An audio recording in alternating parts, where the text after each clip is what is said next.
క్షేత్రం గురించి తెలుసుకోబోతున్నాం. చాలా మందికి తెలుసు కాశీకి వెళ్ళడమే అతి పవిత్రమని. కానీ కాశీకి వెళ్లే ముందు తప్పనిసరిగా దర్శించుకోవాల్సిన క్షేత్రం కూడా ఒకటి ఉంది. దాని పేరు కుండలీశ్వరం. కుండలీశ్వరం ఎలా వెళ్ళాలి? కుండలీశ్వరం ఆలయం చేరుకోవడానికి ఈ దారిలో వెళితే అపూర్వమైన పచ్చని చెట్లతో మన మనసును ఆకర్షిస్తాయి. రోడ్డుకి ఇరువైపుల కొబ్బరి చెట్లతో చూడడానికి ప్రకృతి అందాలు కనువిందు చేస్తాయి.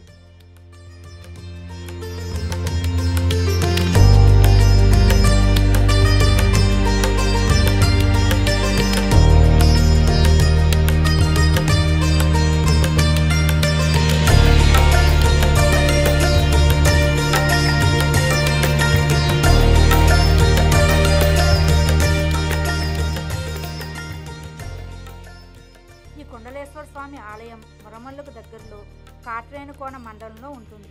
కుండలేశ్వరం చేరుకుని గోదావరి స్నానం చేసి కుండల ఆకారంలో ఉన్న శివలింగాన్ని దర్శించుకుని పూజలు చేసుకోవచ్చు. రుక్మిణి సత్యభామ సమేత వేణుగోపాల స్వామి ఆలయం కూడా శివాలయం ప్రాంగణంలో ఉంటుంది. ఈ వీడియో పూర్తిగా చూడండి, ఎందుకంటే ఈ క్షేత్రం విశిష్టత, ఇతిహాసం, మహత్యం గురించి తెలుసుకుంటే మీరు ఆశ్చర్యపోతారు.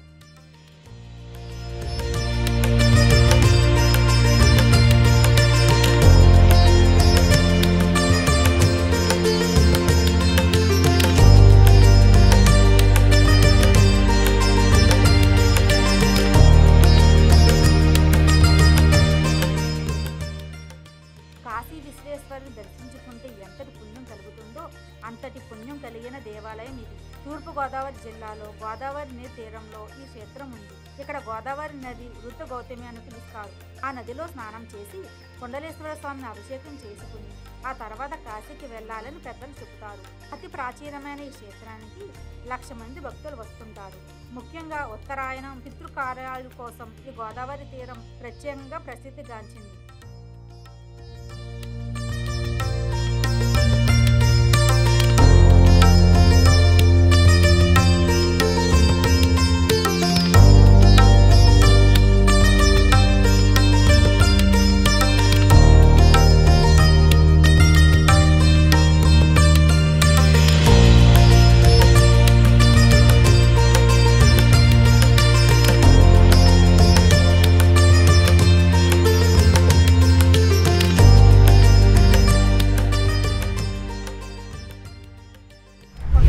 స్వామి విశిష్టత. కొండలేశ్వర స్వామి దేవాలయం అంటే స్వయంభూ శివలింగాలతో కూడిన పవిత్ర స్థలం. ఈ క్షేత్రాన్ని దర్శించడం వల్ల కాశీలో పుణ్యం పొందినంత ఫలితం కలుగుతుందని పెద్దలు చెబుతుంటారు. ఈ క్షేత్రంలో గోదావరిలో స్నానం చేసి శివుని అభిషేకం చేయడం ఎంతో పవిత్రమైనదిగా భావిస్తారు. ఈ స్థలానికి కాశీ కంటే ముందుగానే దర్శించవలసిన స్థానం అని గొప్ప గుర్తింపు ఉంది. కాశీకి వెళ్లి విశ్వేశ్వర స్వామిని దర్శించాలంటే ముందుగా కుండలేశ్వర స్వామిని దర్శించుకుని గోదావరిలో స్నానం చేసి శుద్ధి పొందాలి. ఈ శుద్ధి ద్వారా మన పాపబంధాలు తొలగిపోతాయి. మన శరీరం, మనసు పుణ్యమయంగా మారి కాశీ యాత్రకి సిద్ధపడుతుంది. కుండలేశ్వర టెంపుల్ని దర్శించుకునేందుకు ఉత్తమ కాలాలు ముఖ్యంగా కార్తీక మాసం, మాఘమాసం, గోదావరి పుష్కరాలు, శ్రావణ మాసంలో వస్తే మరింత శుభప్రదం అని పెద్దలు చెబుతుంటారు. ఆ రోజుల్లో గోదావరి తీరమంతా భక్తితో నిండి ఉంటుంది. ప్రత్యేక పూజలు, హోమాలు జరుపుకుంటారు. శ్వేశ్వరం కథ గురించి పూజారి గారి మాటల్లోనే తెలుసుకుందాం.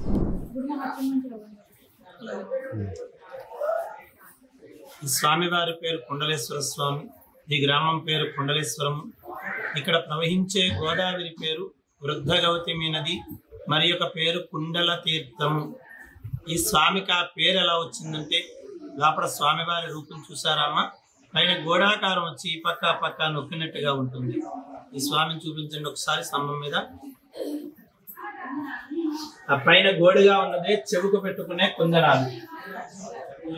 ఇటువంటివి రెండు. ఈ రెండును కూడా సూర్య భగవానుడు వరుణదేవుడికి 2 మకర కుండలాలు బహుకరంగా ఇచ్చారు. వరుణదేవుడు వీటి శక్తి తట్టుకోలేక సముద్రుడికి బహుకరంగా ఇచ్చారు. సముద్రుడు గోదావరిని అలంకరించుకోమని బహుకరంగా ఇచ్చారు. ఈ గోదావరి మాకు అలంకరించుకోకుండా ఈ 2 కుండలాలు కూడా గౌతమ ఋషికి ఇచ్చి, మునివర్య ఈ కుండలాలు రెండును కూడా ప్రతినిత్యము పూజకు ప్రయత్నం చేయాలి. ఇందులో ఒక కుండలము మానవులు పూజ చేసుకోవడం కోసం గోదావరి తీరాన, మరొక కుండలము దేవతలు పూజ చేసుకోవడం కోసం గోదావరి గర్భంలోనూ నిర్మించమని గౌతమ ఋషితో చెప్పగా ఈ గౌతమ ఋషి ఈ కుండలాల్ని ప్రతిష్ఠించాలంటే నదీ స్నానం చెయ్యాలి కనుక ఆయన తీసుకొచ్చిన గోదావరిలోనే స్నానం చేయగా ఆయనకి వృద్ధాప్యం పోయి యవ్వనం వయసు వచ్చింది గౌతమ ఋషి. అందుచేత ఈ గోదావరికి ప్రాంతం వరకు వృద్ధ గౌతమి నది అని పేరు. ఈ ప్రాంతానికి వచ్చిన తర్వాత యవ్వనం వయసు వచ్చింది కనుక ఈ ప్రాంతం దాటగానే గౌతమి నది. అందుచేతనే ఈ గోదావరిలో వృద్ధులు కూడా స్నానం చేస్తే వృద్ధాప్యం పోయి యవ్వనం వయసు వస్తుందని, అంటే పడుచుతనం వస్తుందని కాదండి, సంపూర్ణ ఆరోగ్యవంతులుగా ఉంటారని పురాణాల్లో చెప్పబడుతోంది. అయితే ఈ గౌతమ ఋషి గోదావరి మాత చెప్పిన విధంగా మానవులు పూజ చేసుకోవడం కోసం గోదావరి తీరాన ఒక కుండలాన్ని ప్రతిష్ఠించాలి కనుక మనం ఉన్న ప్రదేశము పూర్వకాలంలో గోదావరి ఒడ్డు. ఇదంతా గోదావరి క్రమేణా దీవవడం వల్ల గ్రామం కింద మారింది, గోదావరి వెనక్కుండిపోయింది. ఈ గోదావరి ఒడ్డున ఈ ఆలయాన్ని నిర్మించి స్వామిని ప్రతిష్ఠించే సమయానికి భూమి మీద మానవ జన్మ లేదు. మానవులు భూమి మీద జన్మించక పూర్వము ఈ ఆలయాన్ని నిర్మించి స్వామిని ప్రతిష్ఠించారు. మరొక కుండలాన్ని గోదావరి గర్భంలో కంచు దేవాలయం నిర్మించి అక్కడ కుండలం ఉంచినట్టుగాను ఆ కుండలానికి నారదాది మహామునులు, ఇంద్రాదష్టదిక్పాలకులు, ఆదిత్యాది నవగ్రహాలు, ఇతర దేవతలు, ఇతర మునులు కూడా గోదావరి గర్భంలో ఉన్న స్వామికి పూజలు చేసుకుంటున్నారు. మరి గోదావరి తీరాన ఉన్న స్వామికి మానవులు లేరు, ఎవరు చేస్తున్నారు అంటే ఈ దేవతలు మునులు ప్రతి నిత్యము కూడా గోదావరి తీరానికి వచ్చి ఈ గోదావరిలో స్నానం చేసి ఈ స్వామికి కూడా పూజలు చేస్తున్నారు. ఇలా ఎంతకాలము చేస్తారంటే మానవులు భూమి సంచరించడానికి వచ్చేటంత వరకు కూడా వీళ్ళే చేస్తూ ఉన్నారు. మరి మానవులు ఎప్పుడు వచ్చారు అంటే మొట్టమొదటిసారిగా ఎవరు వచ్చారు అంటే మొట్టమొదటిసారిగా ఈ దేవాలయానికి మానవులు ఎవరు వచ్చారంటే భక్త మార్కండేయుడు వచ్చారు.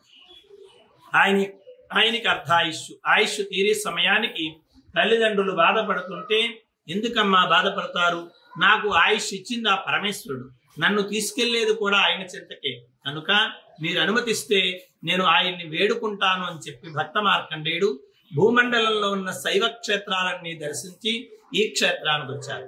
ఈ క్షేత్రానికి వచ్చి ఈ గోదావరిలో స్నానం చేసి ఈ స్వామికి అభిషేకం చేసుకుని ఈ స్వామిని ఆలింగనం చేసుకుని గట్టిగా పట్టుకుని వేడుకుంటూ కొన్ని అష్టకాలు వర్ణించారు భక్త మార్కండేయుడు.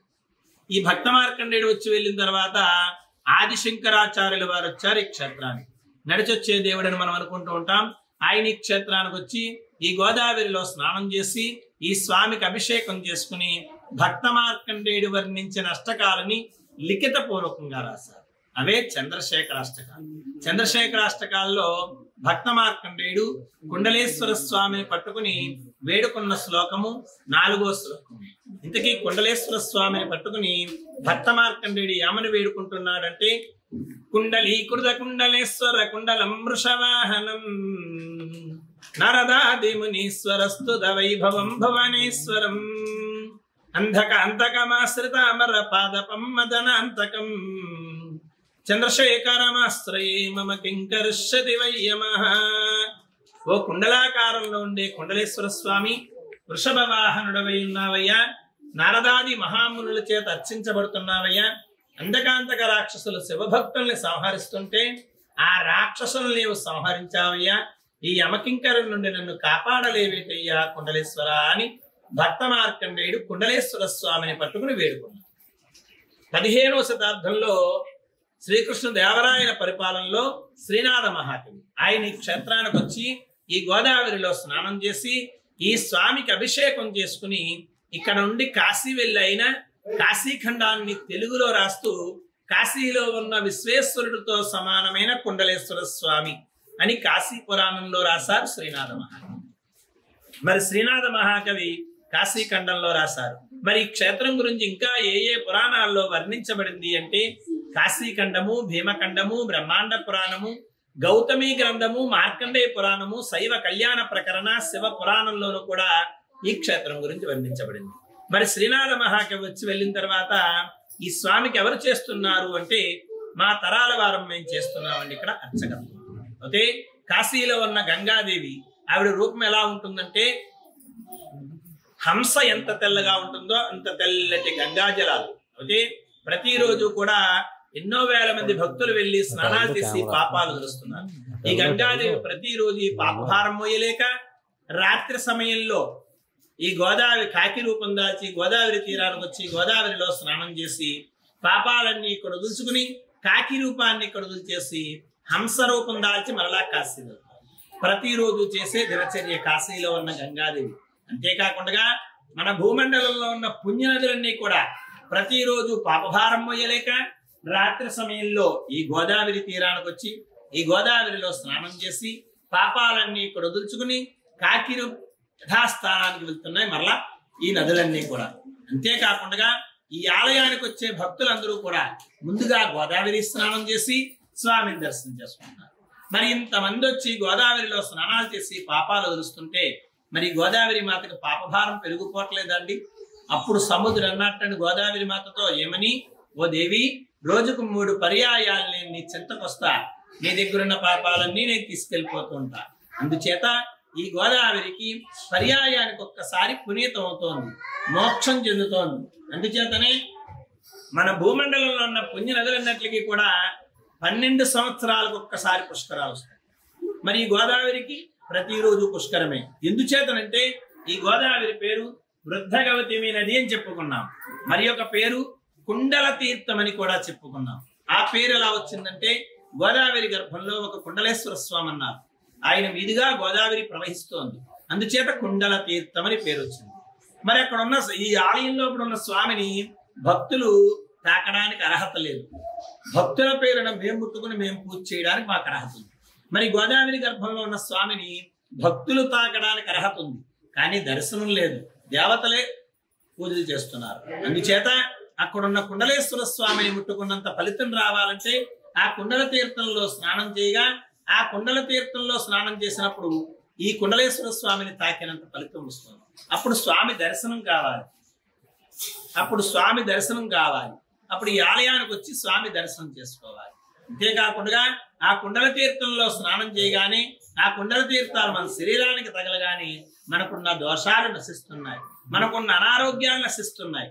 అంతేకాకుండా ఈ కుండల తీర్థానికి మరొక విశిష్టత ఉంది. అదేమిటంటే ఈ కుండల తీర్థాన్ని మన కంటితో చూసినా చేతులతో తాకినా ఒక్కసారి స్నానం చేసి స్వామిని ఒక్కసారి దర్శనం చేసుకుంటే ఒకేసారి 10,000 గోవులు దానం చేస్తే ఎంత ఫలితం దక్కుతుందో అంత ఫలితం దక్కుతుంది. అంతేకాకుండా ఇక్కడ గోదావరి స్నానమే ప్రాముఖ్యత. గోదావరి స్నానం చేసిన తర్వాతే స్వామి దర్శనం చేసుకోవాలి. కాశీ వెళ్ళాలంటే ముందుగా ఈ క్షేత్రానికి రావాలి.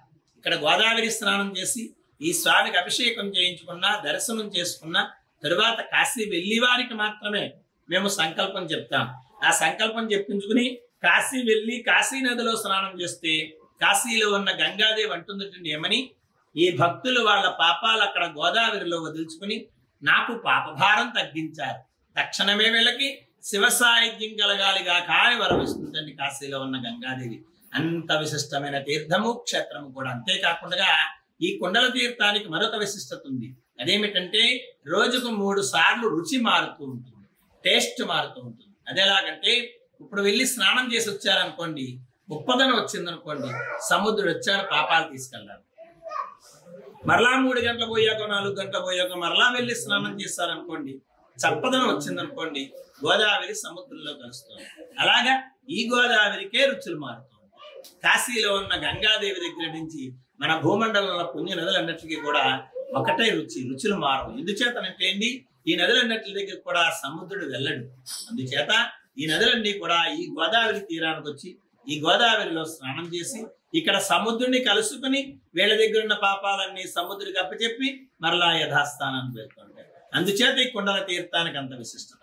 అంతేకాకుండా కాశీలో ఉన్న యాత్రికులు కాశీలో ఉన్న అర్చకులు సంవత్సరానికి ఒక్కసారి క్షేత్రానికి వచ్చి ఈ గోదావరిలో స్నానం చేసి ఈ స్వామికి అభిషేకాలు అర్చనలు హారతులు ఆ రోజంతా జాగారం ఉండి మరుసటి రోజు చుట్టుపక్కల క్షేత్రాలు దర్శనం చేసుకుని మరలా కాశీ వెళ్తూ ఉంటారు.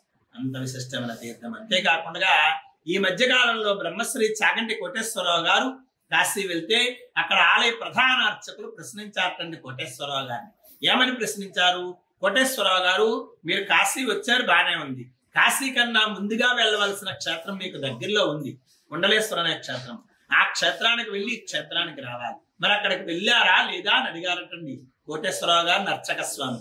తిరిగి కోటేశ్వరరావు గారు అడుగుతున్నారటండి, స్వామి ఆ క్షేత్రం ఎక్కడుందండి చెప్పండి అనగానే అర్చక స్వామి ఒక నవ్వు నవ్వి, కోటేశ్వరరావు గారు మీకు దగ్గరలో ఉన్న క్షేత్రమే మీకు తెలియలేదంట, మరి ఎక్కడో కాశీలో ఉన్న మేమే వస్తున్నాం అక్కడికి, మరి మీరు ఇన్ని ఉపన్యాసాలు చెప్తున్నారు కదా, ఏ పురాణంలోనూ కూడా ఆ క్షేత్రం గురించి మీకు కనిపించలేదా అని చెప్పి కాశీలోనే కోటేశ్వరరావు గారి చేతికి అర్చక స్వామి కాశీఖండము, భీమఖండము, బ్రహ్మాండ పురాణము, గౌతమి గ్రంథము, మార్కండేయ పురాణము, శైవ కళ్యాణ ప్రకరణ, శివ పురాణము, ఇలా కోటేశ్వరరావు గారికి పురాణాలన్నీ ఇచ్చి కోటేశ్వరరావు గారు ఈ పురాణాలన్నీ క్షుణ్ణంగా తిరిగేసి ఆ క్షేత్రం గురించి క్షుణ్ణంగా తెలుసుకుని ఆ క్షేత్రానికి వెళ్ళి క్షేత్రానికి రండనగానే కోటేశ్వరరావు గారు ఈ కుండలేశ్వర స్వామి క్షేత్రం గురించి కాశీలో క్షుణ్ణంగా తెలుసుకుని తిరిగి వచ్చిన తర్వాత ఈ క్షేత్రానికి వచ్చారండి. ఈ క్షేత్రానికి ఎప్పుడు వచ్చారండి ఆయన 2015 పుష్కరాలకు ముందు వచ్చారండి. ఈ క్షేత్రానికి వచ్చి ఈ గోదావరిలో స్నానం చేసి స్వామికి అభిషేకం చేసుకుని అప్పట్లో ఆయన సొంత ఖర్చుతో 7 లక్షలు ఖర్చు పెట్టి ఈ గోదావరి తీరాన ఒక స్నానాల రేవు కట్టించారండి కోటేశ్వరరావు.